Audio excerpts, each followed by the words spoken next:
Hey YouTube, coming at you with what was an incredible run with this team and one of the best Pokemon I think in this league that is very underrated, Cofagrigus. And so just looking at the stat products, I said if you look at the stat products, I always said if your Pokemon has an overall 2000 stat product, or if it's below that and has super like meta moves, it is strong in this great league. And Cofagrigus has a 2000 overall stat product with Shadow Claw and Shadow Ball, which is two of the best moves in this meta, right? So why is a Pokemon that has a 2000 stat product and one of the best fast moves and charge moves in this game not used way more? And there's two answers for that. So the first answer is Shadow Claw, Shadow Ball. Obviously, once the owl came out of everywhere, just having your two main moves resisted is not going to be helpful. The second problem is your third move, or your like second charge move, is Dark Pulse. So if you go against a dark type Pokemon, not only are you taking super effective from the dark, you have absolutely nothing to throw at it. It is all resisted. So it's one of those Pokemon that could just get so easily walled in this meta. But like if you just if you team build around it properly to make sure that you have two back Pokemon that can kind of deal with those weaknesses, you're in a good situation. So Scrafty was the answer for the back darks, right? Because if you're going to go against a dark, you might as well have a dark that is a fighter as well, because that was just, you can counter the other darks and they can't really throw a dark move at you. And then we needed sort of a neutral third, something to deal with dark, something to deal with the owl, something to, so you can go like Lantern. I went here because there's now, I haven't seen the matchup yet, but there's now Shadow Claw. I put it in because of a Sandslash, because Shadow Claw, a Sandslash with the Shadow Claws will kind of add up, and I was just like, it's everywhere. Might as well just have two counters to it in the back. So that's why I use Ninetales. But Ninetales is also just like, you guys know I love Ninetales, right? So Metacham lead, great lead. They're going to get out of here into Registeel. I have basically two answers for this. I think this is the better one. I'm just going to get this off now because one will not take out, but I want to chip this before they throw what is likely a Zap Cannon and lower my attack. So I'm just throwing this. I can live, which is good. And there's the lower of attack because of course it always hits on me, but it never hits when I throw it. It's an easy win, this matchup. Like I could shield and farm too if they decide to shield and throw. That's fine. But they're just going to decide to let this go, which is okay. Do get farmed down, whatever, that's fine. I still have the alignment here, which I want. They did not let the switch timer come up, so that is a rookie mistake. I'm just throwing Dark Pulse, assuming that they're loaded with energy and they're going to try and shield and swap out. Shield and throw. I guess they're going to throw Psychic, so I'm probably going to shield back. I don't need to shield back. I can live that with ease. And they're not getting out, so I'm like, are you weak to this in the back too? No, you catch perfectly on Umbreon. So nice catch there, but unfortunately I know how to team build, so you are not going to beat my Scrafty. Basically a hard counter line up there, not much they can do there. Cofagrigus, nice lead because the poison resists. Fairy, love to see it. No wonder I went 5-0 with this team right off the bat because I've got two sweet leads and sweet counters in the back here. I remember this Slurp matchup, like, wow, these moves come really fast. And is this, if I remember, this doesn't take it out, they get a second flamethrower off. Yeah. And I was just like, holy smokes. So terrible fairy throwing resisted moves, non-stat flamethrower still takes me down to the red. I mean, I am loaded with energy, so if whatever comes in, I can overheat it. Quit. That's basically it. Unfortunately, what is coming in is a water Pokemon. So resisted here. That is okay. Chip damage is chip damage. Overheat, even resisted, is great chip damage. So come in here. And this matchup is, I think, very easy for you overall. It gets a little tricky if they start baiting foul plays. If I remember, I double baited Power Punch because they're still only taking single, right? Ghost double resist, but Dark takes you're effective against Dark. So I'm only single resisted. And now if I can just kind of ramp up on the Scrafty, I did shield up return properly. That is nice. He knew the bait game is always tricky. They end up double shielding. But again, now I'm double boosted and look at I'm going to get to a foul play and those moves are now just chunking quite a lot. This will take it out. Have a double boosted Scrafty. Poison, ghost resist poison. Here's Machamp. No one. I I think I went like 8-2 with this team, something like that, with a 5-1, 5-0 start. And it's very easy to do that when you have basically 3 great leads and 3 great safe swaps that you punished so far. So these body slams do come pretty quick, even though the licks are resisted. Again, it's a very, very, very comfortable matchup. They're not going to be able to take you out in any shield scenario, I don't believe. Like, you can very comfortably just kind of shield. I think they're probably close to a body slam, so I want to just get this out of here. Plus, I can probably still get to a foul play here. Double boosted foul play at that, so this will at least put it to 50% probably. Yeah, even more. And now, Kofa on here. It seemed fast. I'm probably just going to let this go. Just a nice punch. And again, 2000 stat product. You are fine. That is not what you want to see in the back, though. Something that absolutely walls your Ninetales. So I need to take this matchup here. They shield the Shadow Ball. The problem is these surfs are going to come real quick, right? Far outpace you to getting... It takes like 7 claws to get to the Shadow Ball. 7, 6 maybe. So you are just going to get outpaced by these surfs here. But I'm hoping that between just the claw damage and getting to these Shadow Balls, worst case scenario, I could just like fire spin down. So speak about something with a 2000 stat product and very, very tanky Lantern, right? End up shielding here because I'm thinking I can like farm down or force a shield, and then if I force them to throw, I can fire spin down and like get closer to an overheat. And I think they, oof. So they end up, they end up sparking. That may have just cost them. Actually, I would have got to move anyways. Surf would have hurt. I don't think counter would have taken me out. But yeah, that extra spark, just killer. Sableye, okay, so first bad lead here. Sableye, tough switch here too. This will do chip damage. Yeah. So now the question is 3. Okay, so they're doing great counting because what they're going to do is throw right before you get to foul play and force me to make a decision here. If I let it go, even if I come in Ninetales and farm, they're at 1 sludge, probably 2 is an issue. Oh no. Oh no. And they bait a frenzy. And now they're maybe at a sludge 2. But I can't really double shield. It's just a frenzy. Frenzy, oh my god. Frenzy kills there. And what is in the back? It is a frost slash, so it is weak to thing. I maybe should have banked this move and come in. I bank 1. I still need to take a move though, and I really can't take a Shadow Ball here. But I can't take a foul play there. So what I should have done, is come in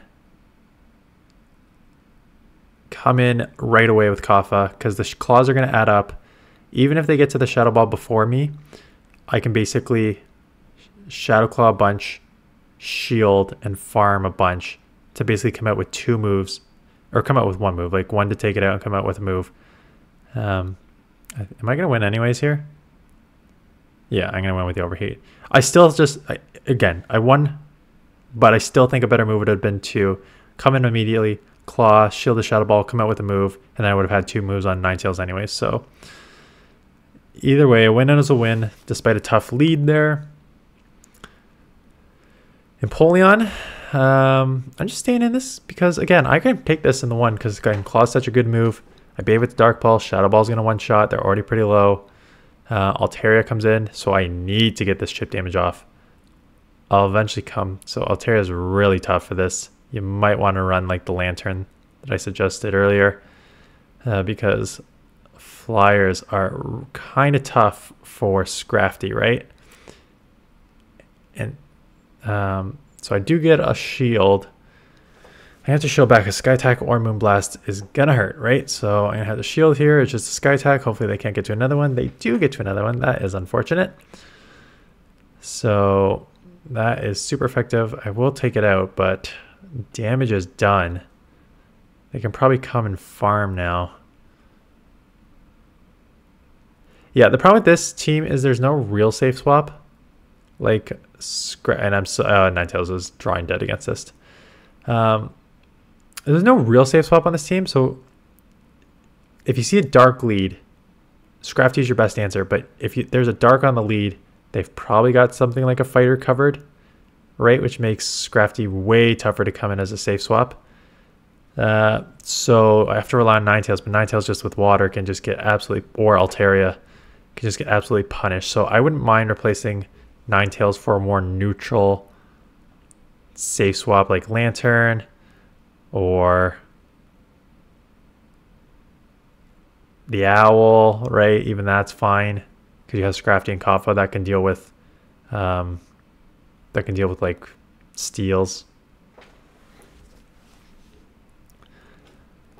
Staying in here because I can outpace in the 1 and they know that, so good try and catch. Plus I cannot have this this Ninetales on their Swampert. So I'm gonna get this off here. It's fine.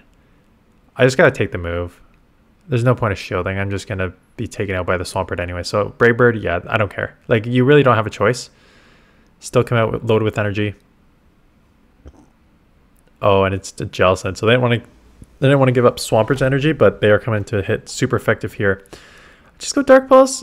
Again, Dark Pulse was hit for super effective. So there is a significant difference between Shadow Ball Stab and Dark Pulse, what you saw there, right? So let me just go to pvpoke and bring this matchup up and tell you the difference between a Kofa that's only running and hitting super effective on the Jellicent with Dark Pulse versus, just go in the no shield just so I can see how much it does. So if you have Dark Pulse, you hit for 76 damage, 48% on the Jellicent. But if you throw Shadow Ball, 113 damage or 72%. So there is a significant difference in that. So between the claws, which are doing like 4.5%, I should have just thrown Shadow Ball. There really wasn't a point of baiting there, but that's just not knowing your how much each. I know Dark Pulse is one less turn, but I know it's also like significantly worse. I've used it in a few tournaments, and Shadow Ball is definitely the way to go if you can.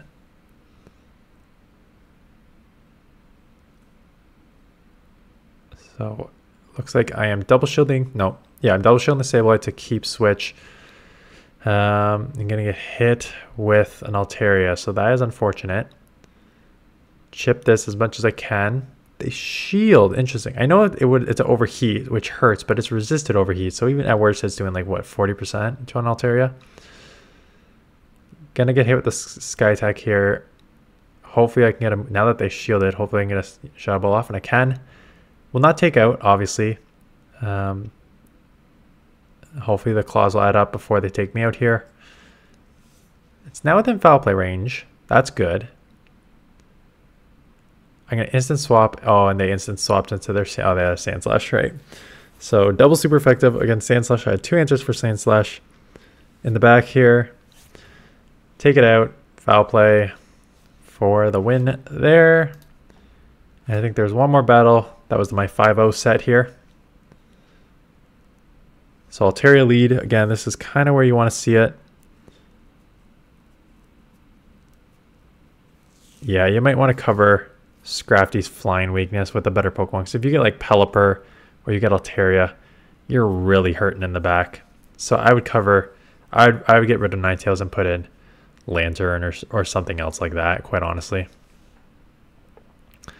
It does make you be weak to, I mean, it makes you very weak to grass in the back, so it doesn't need to be Lantern. It could be something else that can deal with that. You're already weak to fighting. I was gonna say you can go Steel, but you're already weak to fighting. I already said the Owl's an option as a safe swap, and that does fine against other flyers. What else is a safe swap? You can't really go Sableye, because then that's double Shadow Ball user plus double Darks. What else are safe swaps? Lick Tongue. Yeah, like the Owl's probably the best, unfortunately. the best safe swap to deal with. Or they can go, no, I was going to say, even Dugong and stuff is weak to fighting. So Scrafty kind of limits you being fighting and dark in this. I get the chip damage off on Kofa. Yeah, I remember this. Because I'm like, okay, I got to just come in here and try and land an overheat, burn a shield, or chip it an insane amount. Oh, my CMP'd. That's huge. Huge for me. Now I can come just claw all the way down, shield if I need to. Come out with a bunch of energy. Didn't even need to shield. Dark Pulse is already in the red. Easy claw and Dark Pulse for the 5-0. Yeah, they needed to save that damage. Save that. Yeah, save that energy. But I guess I could have got to another Weather Ball, so I think they were worried about that. Anyways, 5-0 there. Yeah, so these are obviously earlier in the season. Again, I did a bunch of these teams earlier in the season that I just did not have a chance to showcase, but I am showcasing them now. So that is the team. Kofa, really underrated. Just cover that with like Scrafty to deal with all the darks. And then, yeah, pick a third. Probably not Ninetales. I think the Owl or another safe swap is how you would have to do it. So that is it. Appreciate you watching. Appreciate the comments and thumbs up. And I will see you guys in the next one.